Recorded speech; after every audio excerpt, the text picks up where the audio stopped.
When you're looking at stuff that you want, is there anything that pops out as red flags when somebody says your land and says, Jack, I want you to buy my land? Anything that are like deal killers or red flags to look for that it might be land that you don't want to buy? Yeah, of course. I mean, when we don't just blindly buy land. I always like to say, guys, make sure you know we don't buy junk. So one of the first things we do is we designed our process such that we can do all the work, like as much work as possible. Again, I'm lazy, remember?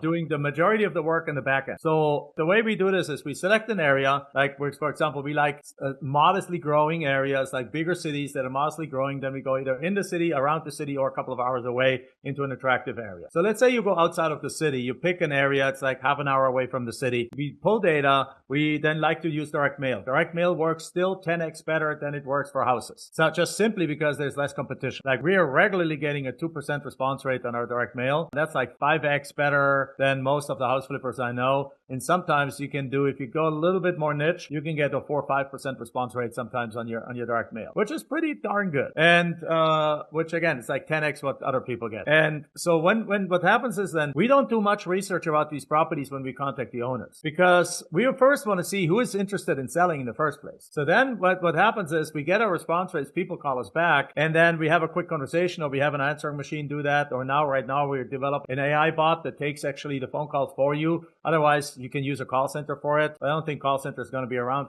very much more time because AI is taking their bread and butter. And then once we have those records in, we then analyze those properties a little bit. We find out what's the market value of them for our customers, for our coaching students. We have developed an AI tool that values that property in a matter of seconds for you, gives you a market value for it, gives you all the details around it, gives you what's around it, like does all the research for you. And some of the research tool things that we're looking at is like, well, obviously, is it swampland? Like we don't want swampland. Doesn't necessarily mean we don't buy swampland, but you just get it much, much cheaper and you market it different. Because swampland actually is attractive for hunters. So you can sell swampland to hunters. You can sell swampland to conservation people that are going to put a conservation easement out there. So there's always a place for it, but it's not our focus. I don't want to come across as we're specializing on swampland. No, we don't. We try to stay away from it. But if we find out, then we might still go in and offer like on a $30,000 property, you might offer like $3,000 for that thing, right? And then we might get it because the seller knows it's swampland and he doesn't warrant. And then we go market it to some duck hunters for $20,000 and we might still make money on it. But that's the exception. Usually we kind of like sort them out. Landlocked property is not great. You can make significant money with landlocked property if you either get it super cheap and then sell it to the neighbor that holds the easement or holds the right, like who is the person that you have to cross through. He might not want you to cross through, but he might want to buy that land to extend their backyard. Or if you go to the process and get the easement, you can unlock a lot of value. But that's a little bit more involved.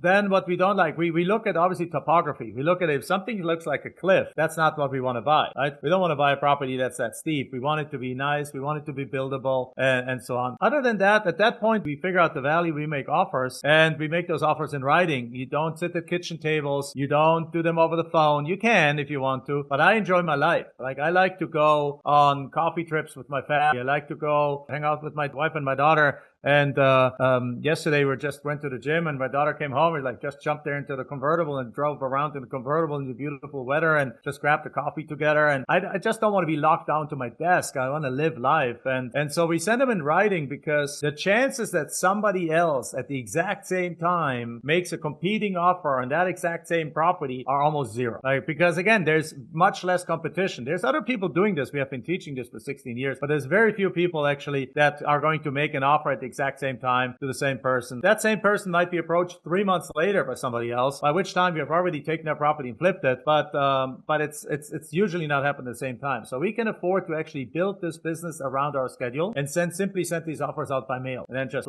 drop them out and then go have dinner with the family, go enjoy life, go work out, go have fun and so on. And at that point of time, once we then get those deals accepted, that's when we do the detail. That's when we look at, well, is there environmental issues in the area? Is this actually buildable? Do we truly have all utilities there? So we go in a deep dive at that end. And if we find anything we don't like, we can either renegotiate or our contract gives us the right to simply back out of the contract anytime for any reason. So we're never going to be locked into a bad deal. We're never going to have to buy a deal because we have put it in the contract. We can always back out. So in other words, if you send out 1,000 letters and let's say you got 25 responses and you make 25 offers and you get one deal accepted, like you only do all the research, do minor research on 25 properties and can only do a lot of research on one property, and that all together allows you to do so much more volume with less effort.